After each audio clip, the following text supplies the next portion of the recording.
Hello, Sussex Steppers. Hello and welcome to another live Steps of Sussex video. Let me just hire this camera a moment because I don't think you can see the gorgeous and beauty that is the beautiful Spencer family tiara. I think you all need to see this beautiful, beautiful, beautiful tiara before we delve into the subject of today's video, which is my review of Meghan's narration. And of course, well, actually, no, I'm not just reviewing Meghan's narration, I'm reviewing the whole piece that is Elephant. So in a moment, I will be delving into that. But just get a look at this gorgeous Spencer family tiara. It could even be a necklace, couldn't it? What happens if I wear it upside down? I don't know. Oh, gorgina collar. Anyway, let's pop it back on. There we go. So, probably, like all of you, I watched Elephant last night. The thumbnail of this video is what I posted last night in the community section of this channel when I was just maybe like 5 minutes into it, and I paused it to go and make a cup of tea. So I took that photo and was like, let's share with everyone that I am watching it. So let me know first of all, because this is a live chat, so I'm reading people's comments as well. Let me know if you have actually seen it yet. So before I start, for those of you who have not yet seen Elephant, stop. Stop right here, because there are spoilers. I am going to be going through the whole thing and talking about it. So don't come for me if you carry on watching and then go, you spoiled it for me. There's all spoilers. There is going to be spoilers. So stop right here, pause the video, go and watch Elephant, and then come back, and there will not be spoilers. And also, what I'm talking about will make sense to you all. So hello, so you've been warned. You've been warned. There is spoilers, okay? Right. Karen has seen it and loved it. Margaret doesn't have a TV. You can probably watch on phone or iPad or laptop, whatever. I think Disney Plus, you just subscribe and then you can log in from any device, I do believe. Yeah, Alicia says Disney Plus is $7.99 a month. I think it's definitely worth it. And for a lot of people, there is a free trial subscription period at the moment, as of making this video. Right, lots of people saying hello to everyone. Susan watched it and thought it was awesome. Alicia thinks Meghan has a relaxing voice. Right, okay, let's just go into it. Oh, Michael D says Jomo is Archie's spirit animal. Let's just go into it. Okay, so I've warned you that there is going to be spoilers, so I don't need to do that again. So Elephant is for Disney Nature, and it is following a herd of elephants. Yeah, it's following a family, and I think that is what the main focus, I think, of Meghan's narration was, to convey the feeling of a family unit. And I think the whole part of Meghan's, intonation with the voice, the expressions, almost, I suppose, the kind of slight humanization with characteristics of the elephant was to make them relatable, so that we could kind of get behind them as a family unit. So we had Gia, Jomo, Shawnee, and Gia and Shawnee are sisters. They are kind of like, well, for a lot of the elephant documentary, Gaia was the matriarch, but we'll get into that sad. It's a tearjerker. Anyway, we'll get into that. And Jomo was the baby elephant, the young elephant of the herd. I've got written down, first of all, I've got loads of notes. My first one is the cinematography. I think it was filmed spectacularly. Obviously, they had been following this herd for over well, round about a year, because it follows the elephant's journey to the Okavango Delta. And the cinematography was beautiful. It was so beautifully filmed. Yeah, just the images were absolutely incredible. So you could tell that it was filmed by people that genuinely loved and cared about what they were doing. It wasn't just a job. It was beautifully filmed, and I think it captured the essence of life within a herd of elephants. As I said, it was all set with the premise of heading towards the Okavango Delta. The elephant family. Now, I've got written down here links to monarchy, and what I meant in my notes by links to monarchy was to remind myself, and it actually kind of said it in the documentary, that a herd of elephants is almost kind of set up a bit like a monarchy. There is a matriarch usually, who is a bit like the monarch, the queen, and then there are kind of like, elephants that would be the successors to the crown, and then there is, I suppose, the kind of, the wider population of elephants in the herd. So I've got that there you can make a lot of links between monarchy and a herd of elephants. Just the way that they organise themselves in a herd is very much like a monarchy. So I found that quite interesting. Then it kind of went to where they were all playing in the water. Now, water forms a key part of this documentary. Pretty much all elephants do. They are trying to find water. Water to bathe in, water to drink. Water is the nourishment and sustenance of life, and the way that they move through the Okavango Delta is primarily to source and find their next water. They can't stay in any one place for a prolonged period of time, because they would drain the resources of that area where they were staying. Also, weather and climate play a huge part. Sometimes there is rain and there is water, and then the next time there's nothing and they've used it all up. They've exhausted the resources and it's time to move on. They are continually on the move, and that is what this documentary does show and record. Then I think Meghan referred to when they were in the water as being like a pool party, and again, that's going back to what I was saying about trying to almost put some level of humanization onto the animals, because of course, elephants don't have a pool party as we know it as such, but yet in their elephant way, they do have fun in the water together. It's not just for water, it's not just for bathing, they do have fun. So in a sense, I guess it kind of was a bit of a pool party. Then Jomo, the baby elephant, got stuck in the mud, and there was quite a tense, serious series of scenes where the elephants were trying to rescue, and most of the elephants actually stood on the bank, because they knew that if they went into the mud, it would make the situation worse. So only one elephant was there working, trying to get Jomo out. Eventually, they succeeded, and Jomo was rescued.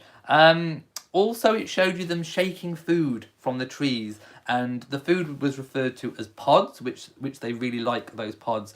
Then it showed them going on these ancient elephant paths, and I really loved the way the camera kind of panned out, and you could see this aerial shot of all the different watering holes with all these kind of like dusty, ingrained, interlinking paths from watering hole to watering hole. Ancient elephant paths showing how the elephants would move and travel. I thought that was really, really interesting. Eventually, they were following Gaia. Now, Gaia, I remember. Does anyone remember? I mean, I'm going back into my childhood. Does anyone remember Captain Planet? I'm sure it was a cartoon that was showed all around the world, but I remember Captain Planet, and Gaia was known as the spirit of the earth. So I'm thinking that this elephant was called Gaia because she was known as the spirit of the earth. By the way, I did actually love that cartoon. I want to go and find it now and watch it. Anyway, she followed her senses a lot of the time. She was the matriarch, and she led them to what was an empty waterhole. Again, no water meant that they had to carry on their journey. They also saw, there was a touching scene where they saw some elephant bones, some elephant remains, and it almost seemed like they recognized the bones. Their trunks went down and they kind of, sniffed and felt and caressed what looked like a jawbone of an elephant, almost as if Meghan's narration suggested as if they had known this elephant and they could still sense that that was an elephant that they knew.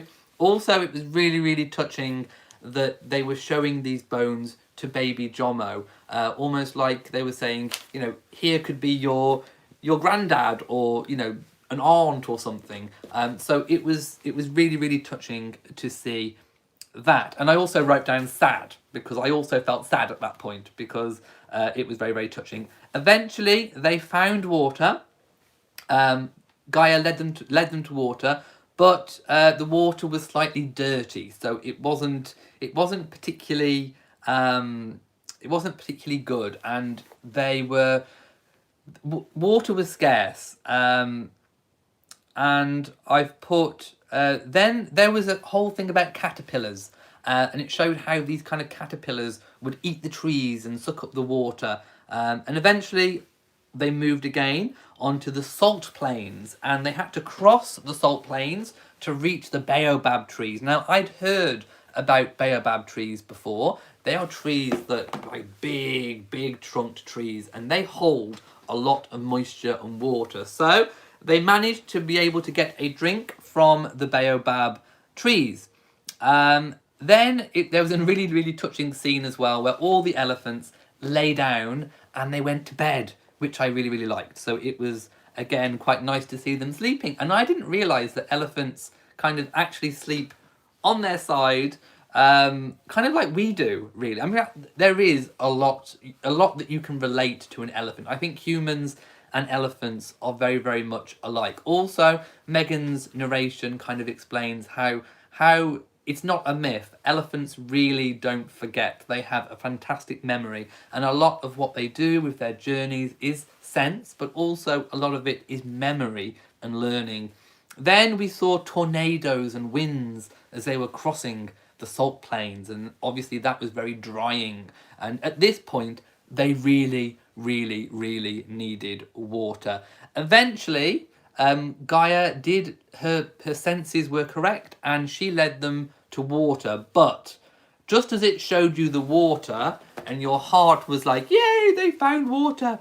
it cut to a scene where they were standing on the top of this almost like mountain, this ledge, and the water was all the way down in the valley, in the gorge below, and it was like, oh, we were so close, but yet so far. But anyway, eventually, Gaia realised that that her mother had been led to water by following these birds. Now, I forgot the name of the birds. I wasn't quick enough to write down the name, but they followed Gaia's instincts, and eventually these birds led them to water, a little bit of a stopgap in between heading on down and finding the main water. The Zambezi River featured in it quite prominently, and that led on to what we now know as the Victoria Falls.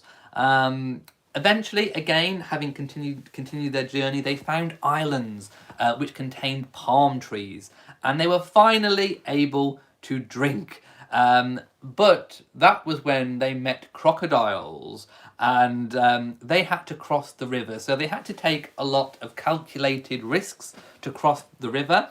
Eventually, they did. The currents were strong, and I really, really liked it when Meghan exclaimed, "Made it!" that they finally made it. They'd finally got food, water, and safety, as Meghan said in her narration. They remained there for the next few months, but they knew that they would have to move on. Eventually, it was almost like an elephant feast. They had so much, water, pods, that they had everything that they needed. Also, it touched on the water's journey. The water travels 600 miles, I think it was, that Meghan said. Now, it also at this point said that Gaia was on her sixth and final set of teeth. She was old. She was getting old. I didn't actually know that elephants have more than one set of teeth, so I learnt something there.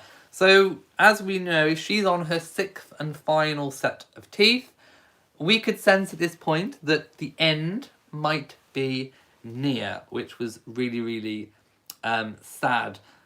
Eventually, Meghan narrated that they needed to roam vast distances to thrive, and I couldn't help making the link between that part of the narration and what Meghan said in the documentary that was made about their African tour.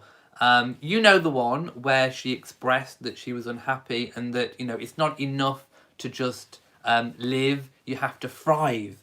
And I don't know whether that was a line or a bit of an ad lib that Meghan chose to put in. We do know that from the recording sessions, all of this narration was mostly written for Meghan to say. It was already pre-written, but there are reports that she was able to also make some of the ad libs, and we don't know what those ad libs are. It could have been the bit about pool party. There was mention of cheeseburgers. It's like cheeseburgers, I think she said.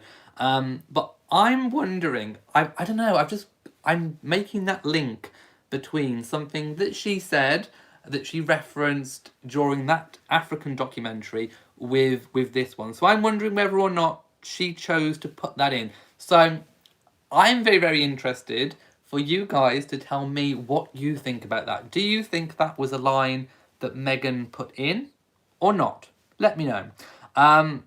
So yeah, elephants have to roam a vast distance to thrive.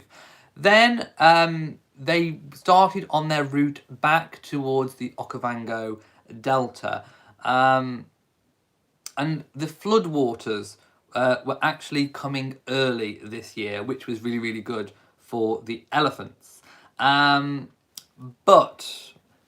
at this point, they were meeting lions, and they chose the option of, they could have taken the safer, longer route, but they took a calculated risk to take the shorter, more risky route because there was lions along it. So eventually the lions did try to attack, but Gaia did kind of fight them off. Then it was all about hyenas, and the lions were closing in. They attacked Jomo, which was a really tense piece of the whole documentary. So at some point we didn't know whether Jomo was going to make it or not, but eventually, as Meghan said, they were safe for now. Then we got to the really, really sad piece where Gaia died. And it said in the piece, Meghan said that stress was a big factor in this because of what the lions and the hyenas had done. Stress had made her weak, and she lay down and she was dying.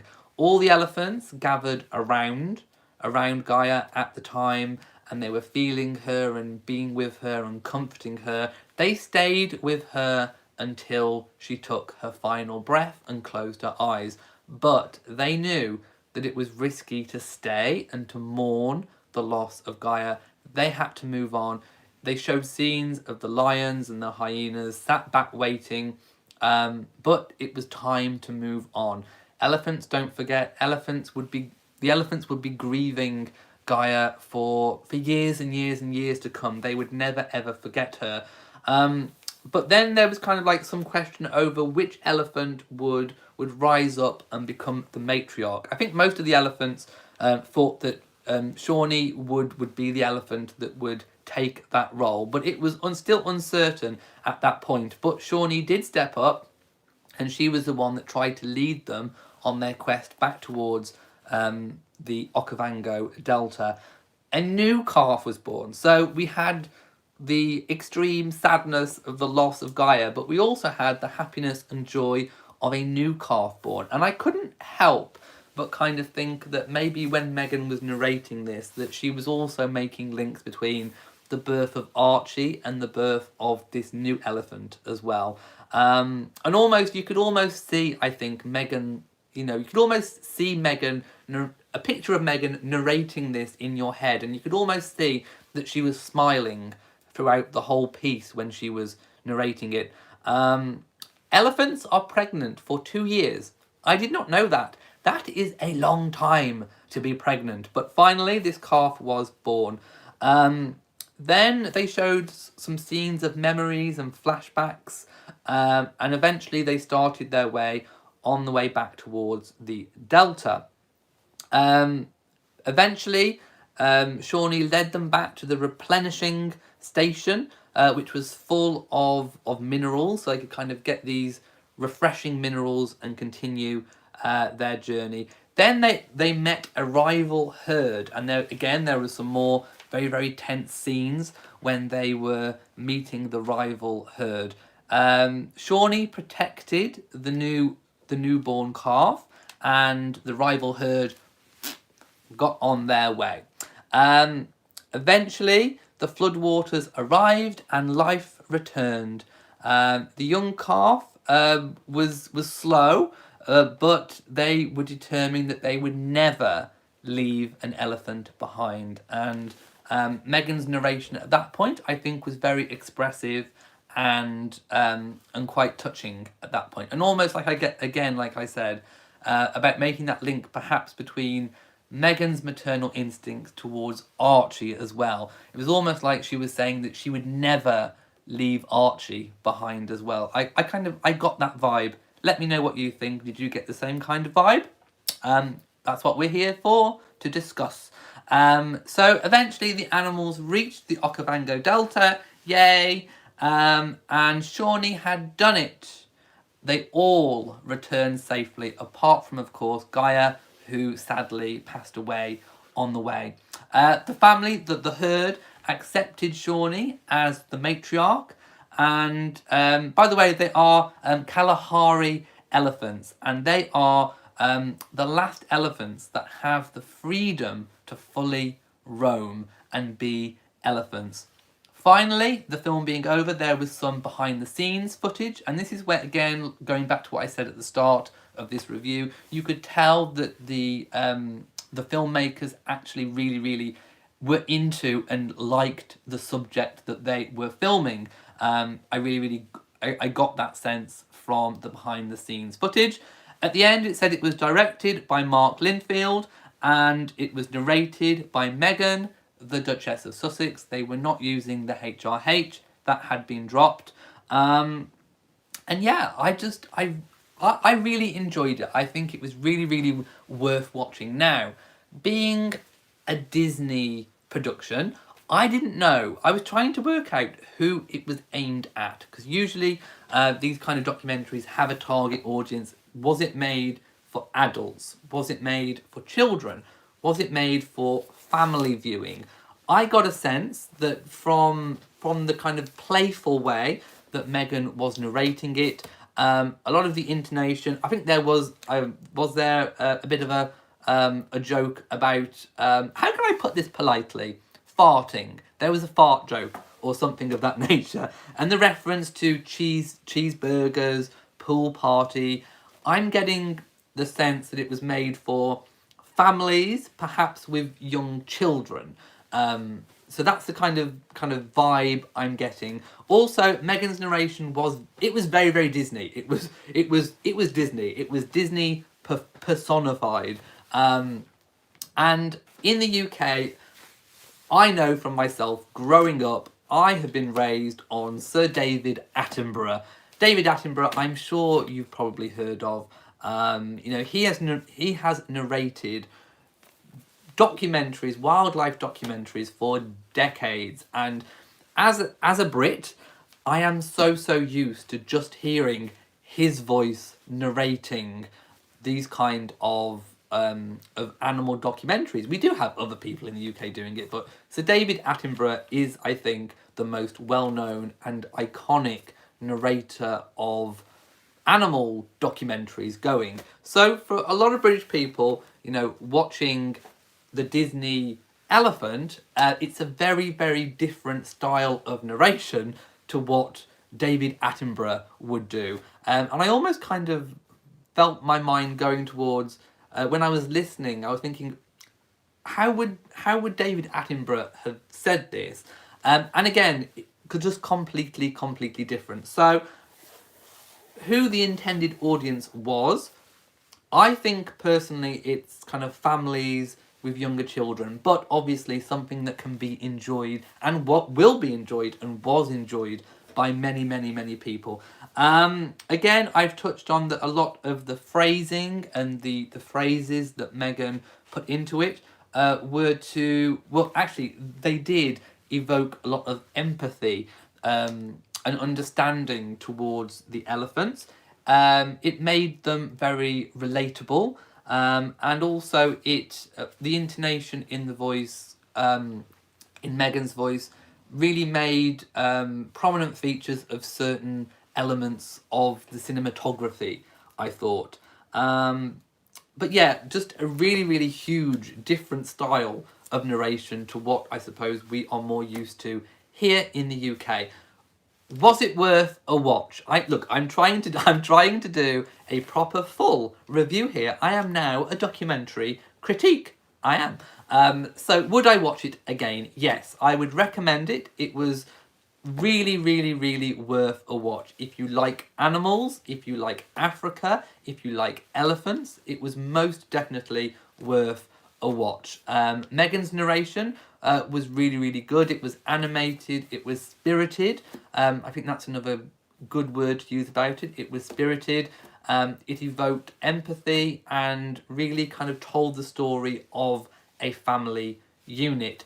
I also want to watch the dolphin one as well. I think that will be along similar lines as well. I haven't heard any of the narration clips from the dolphin one, but again, I think that would be really worth a watch too, if it's obviously very similar to elephant. So yes, I would highly recommend it, and I would definitely say, if you haven't seen it, go and watch it. Also, like I said, like I pointed out through this review, I learned some things that I didn't know about elephants as well.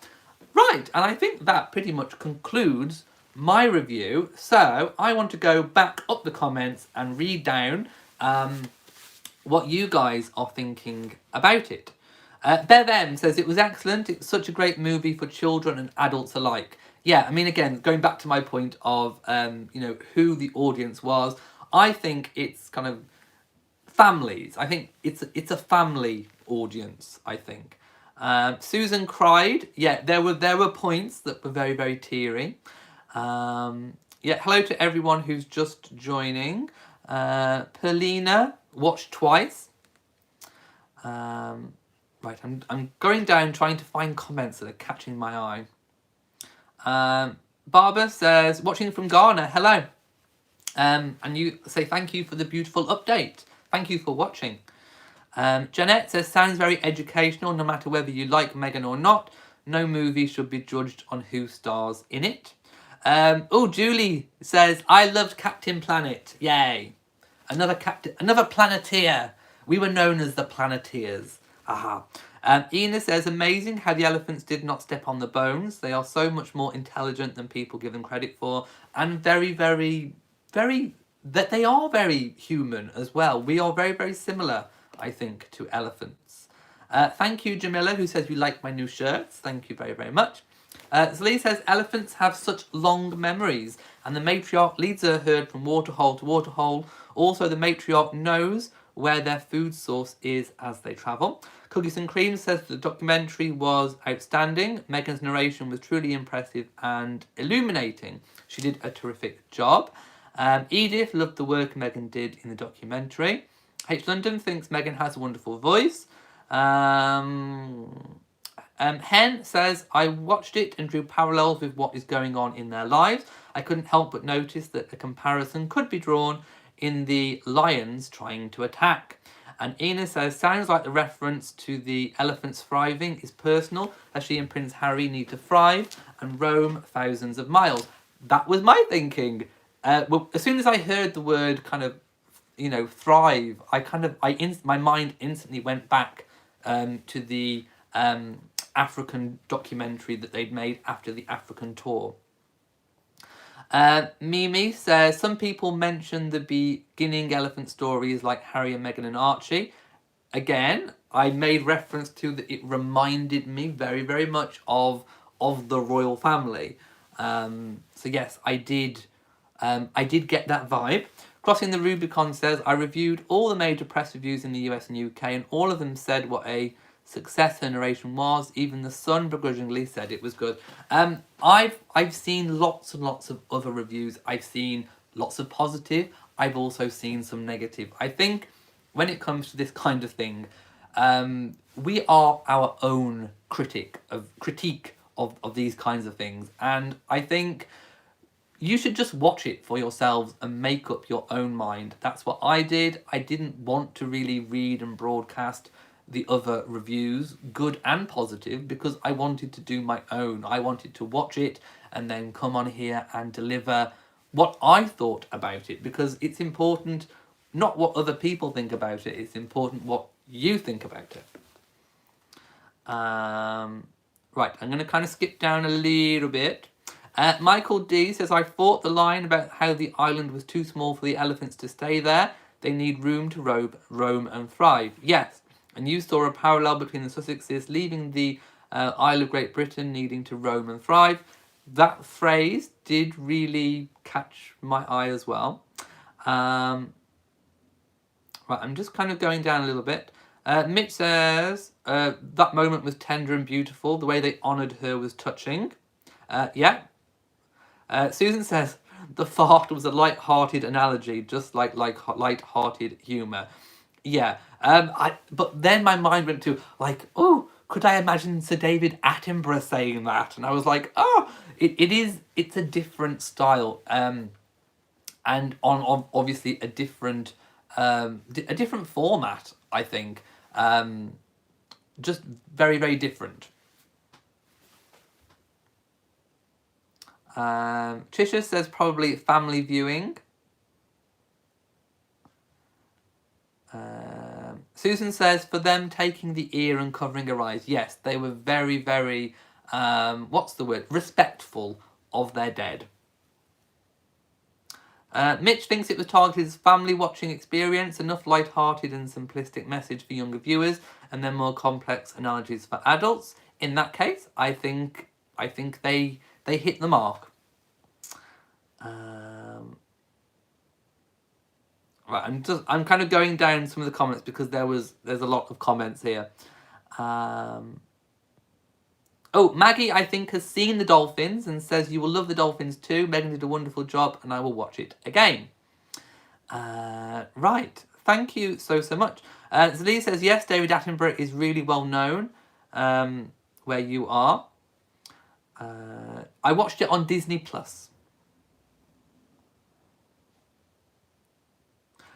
Right, okay, there we go. That is my review. I don't want to ramble on too much. We're at 33 minutes. I think I've done quite a thorough review of Disney Plus's Elephant with, of course, Meghan's narration for that. So, I'm going to go now.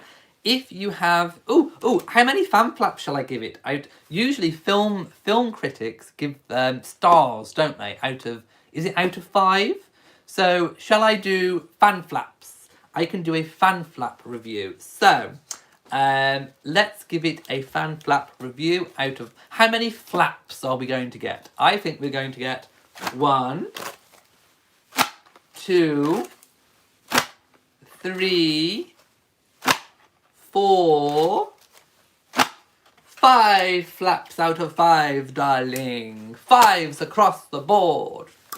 Right. And that was me knocking it out of the park. So, with a 5 fan flap review, I'm going to love you and leave you. So, if you've enjoyed this review, if you've found it useful, then please give this video a big old thumbs up. It lets YouTube know that you've enjoyed it and hopefully YouTube will push it out to more people, so more and more people can get to see my review, and then the message will be spread. So give it a big old thumbs up, leave a comment. Again, leaving comments helps.